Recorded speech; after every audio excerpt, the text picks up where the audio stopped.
వ్యక్తమవుతోంది. రైతులకు deputy CM Pawan Kalyan ఇచ్చిన హామీ కార్యరూపం దాలుస్తోంది.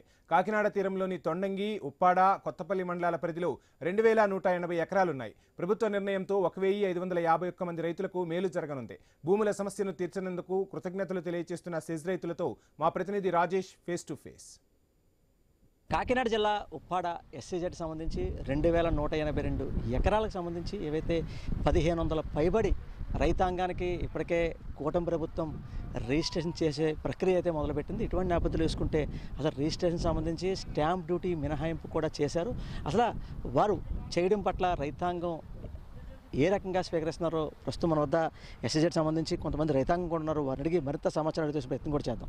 సార్ చెప్పండి, ఇప్పటికే మేము చూస్తున్నాం ఈ ఎస్సీజెడ్ భూములో మనం ఉన్నాం. ఇక్కడ ఈ ఎస్సీజెడ్ సంబంధించి సుమారు 2182 ఎకరాలకు సంబంధించి ఎవరైతే రైతాంగం 1500 మంది రైతాంగం ఉన్నారో వారంతా కూడా రిజిస్ట్రేషన్ చేయాలని చెప్పి ఇప్పటికే కూటమి ప్రభుత్వం ప్రక్రియ మొదలుపెట్టింది. దీనికి సంబంధించి ఎవరైతే పిఠాపురం ఎమ్మెల్యేగా ఉన్న డిప్యూటీ సీఎం పవన్ కళ్యాణ్ కూడా దీనిపై కూడా వారు రిజిస్ట్రేషన్ ప్రక్రియ మొదలుపెట్టడం చెప్పారు. అసలు దాన్ని ఏ రకంగా మీరు స్వీకరిస్తున్నారు రైతుగా? పవన్ కళ్యాణ్ గారు తీసుకున్న నిర్ణయం చాలా ఆనందదాయకం. ఎందుకంటే రిజిస్ట్రేషన్లు అవుతూ కూడా మధ్యలో ఆగిపోయాయి. అసలు 2021లో ప్రభుత్వం వచ్చినటువంటి వైసీపీ ప్రభుత్వం గతంలో పాదయాత్రలో మా రైతులకు కొంతమందికి ఇచ్చిన మాట ప్రకారంగా ఈ నష్టపరిహారం తీసుకొని భూములు వదిలేయడం జరిగింది. ఒక కమిటీ వేశారు. ఆ కమిటీ యొక్క నివేదికను అనుసరించి నష్టపరిహారం తీసుకొని రైతుల భూములు ఇంక ఇచ్చేలా లేరుని ఒక నివేదిక వెళ్ళింది. ఇచ్చేయడమే మంచిది అని ఒక నివేదిక మన కురసాల కన్నబాబు గారు చైర్మన్గా, గీత గారు, వంగా గీత గారు, కలెక్టర్ గారు వీళ్ళంతా కూడా నివేదిక ఇవ్వడంతో ప్రభుత్వం 2180 ఎకరాలు నష్టపరిహారం తీసుకొని భూములు తిరిగి ఇచ్చేయడానికి ఒక జీవో జారీ చేశారు, నెంబర్ 12. దానికి తిరిగి ఇచ్చేయాలంటే ఎస్సీజెడ్ పేరున ఉన్నాయి ఆ భూములు. ఎస్సీజెడ్ పేరున ఉన్న భూములు మాకు ఇవ్వాలంటే రిజిస్ట్రేషన్ చేయవలసి ఉంది.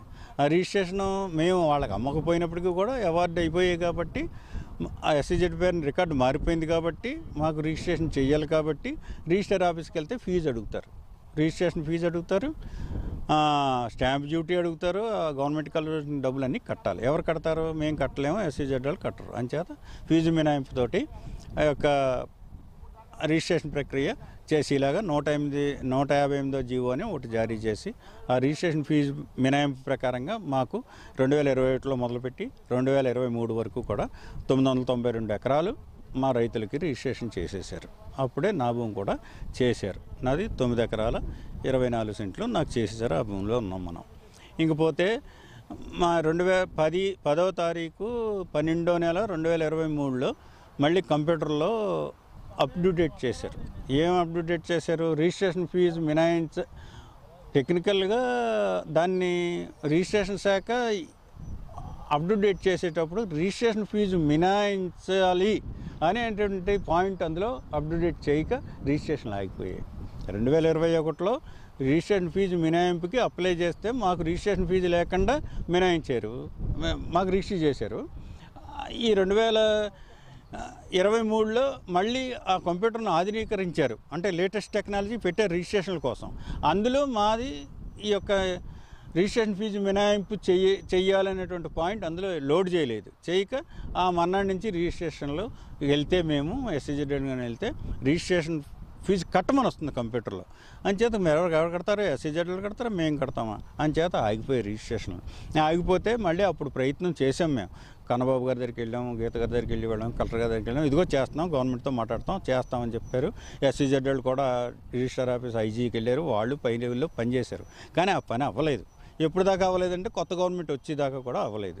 2024 ఎలక్షన్ అయింది, ఈ కూటమి ప్రభుత్వం వచ్చింది, మళ్ళీ ఏళ్ళ పట్టుకున్నాం. మేము వీళ్ళకి అనేక సార్లు మేము కలిసి కలెక్టర్ గారి దగ్గరికి, నరకం ప్రసాద్ రెడ్డి గారు, నేను, నారాయణ స్వామి గారు, ఇంకా అనేక మంది రైతులు అనేక సార్లు వెళితే అదిగో అవుతుందని చెప్పారు. దీనిపై తీసుకున్న నిర్ణయం ఏవైతే ఉందో కేంద్ర రాష్ట్ర ప్రభుత్వాల్లో భాగంగా కూటమి ప్రభుత్వం ఏవైతే ఉందో ఇప్పుడు వారు 1550 మంది రైతాంగం ఎవరుతున్నారో వారికి మేలు జరిగే విధంగా రిజిస్ట్రేషన్ ఫీజు కానీ లేక స్టాంప్ డ్యూటీ లేకుండా ఇప్పుడు వారు మీకు వెసులుబాటు కల్పించారు. దాన్ని హ్యాపీగా ఫీల్ అవుతున్నారు లేదా? నేను చాలా హ్యాపీగా ఫీల్ అవుతున్నాను. పవన్ కళ్యాణ్ గారు మేము చేసిన లెటర్లు కానీ ఆయన కూడా ఒకప్పుడు పోరాటానికి వచ్చాడు, మాకు సాయం వచ్చాడు. ఆయన మా బాధలు తెలుసు, మా బాధలు తెలిసిన గురించి దీని మీద స్పందించి ఈ యొక్క ప్రభుత్వం నుంచి మంచి జీవో జారీ చేసి మళ్ళీ ఆ పాత జీవోలకు అనుబంధంగానే జారీ చేశారు. ఆ విషయాలు ఇప్పుడు వచ్చిన జీవోలు కూడా ఉన్నాయి. అది మేము చాలా ఆనందిస్తున్నాము. ఇంకా కాకపోతే ఇంకా చాలా సమస్యలు ఉన్నాయి ఎస్సీజెడ్ ఏరియాలో, అవి కూడా పరిష్కరించాలి. మేము వారి దృష్టికి తీసుకెళ్తాం. సార్ చెప్పండి, ఇప్పటికే మీరు ఈ ఎస్సీజెడ్ భూముల కోసం ఎన్నో ఉద్యమాలు చేశారు, ధర్నాలు చేశారు, రాస్తారోకాలు చేశారు. ప్రభుత్వాలు ఎన్నో మందికి వినిపించుకున్నారు.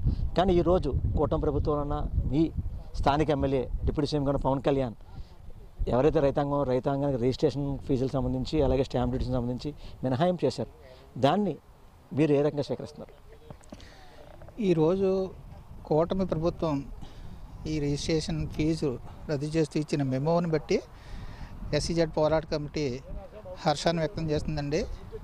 కానీ ఇది కొత్తదేం కాదు. వీళ్ళు ఇచ్చిన మెమోలోనే చెప్పారండి. గతంలో 2021లో జగన్మోహన్ రెడ్డి గారు ఇచ్చిన ఫీజు ఎగ్జామ్షన్ 158 జీవో ప్రకారంగానే ఈ మెమో ఇస్తున్నామని మెమోలోనే చెప్పారండి. మెమోలో కూడా జగన్మోహన్ రెడ్డికి ఇచ్చిన జీవోనే కోట్ చేశారండి వాళ్ళు. అంటే దాన్నే కంటిన్యూ చేస్తున్నామని చెప్పారండి. కానీ ఇదే పని కూటమి ప్రభుత్వం అధికారంలోకి వచ్చిన వెంటనే చేసుంటే చాలా బాగుండేది. ఇప్పటికన్నా కూటమి ప్రభుత్వం కళ్ళు తెరిచి జగన్మోహన్ రెడ్డి గారు ఇచ్చిన జీవోని అప్ టు డేట్ చేస్తూ కంటిన్యూ చేస్తూ రైతులకు రిజిస్ట్రేషన్ చేయడం హర్షించదగ్గ విషయం అండి. చూసాం కదా, ఓవరాల్గా ఏవైతే ఈ 2180 ఎకరాల్లో 1500 మంది రైతులకి సంబంధించి ఏవైతే కూటమి ప్రభుత్వం తీసుకున్న నిర్ణయం అంటే రిజిస్ట్రేషన్ ఫీజు సంబంధించి అలాగే స్టాంప్ డ్యూటీ సంబంధించి రుసుము మినహాయిస్తూ మా రైతాంగానికి మా భూములు మాకు రిజిస్ట్రేషన్ చేయడం వారు తీసుకున్న నిర్ణయం అంటే జీవో నెంబర్ 12 అలాగే 158 జీవో ఏవైతే ఉందో గత ప్రభుత్వం తీసుకున్న నిర్ణయం దాన్ని సవరిస్తూ వారు తీసుకున్న నిర్ణయం ఏవైతే ఉందో మాకు ఎంతో ఆనందదాయకం అంటూ ఎవరైతే సెజ్ భూమికి సంబంధించి రైతాంగం అయితే హర్షం వ్యక్తం చేసే పరిస్థితి కనబడుతుంది. ఇదే కూడా తాజా పరిస్థితి. కెమెరా పర్సన్ సతీష్తో రాజేష్, ఐ న్యూస్, కాకినాడ జిల్లా, కాకినాడ సెజ్ భూముల నుంచి.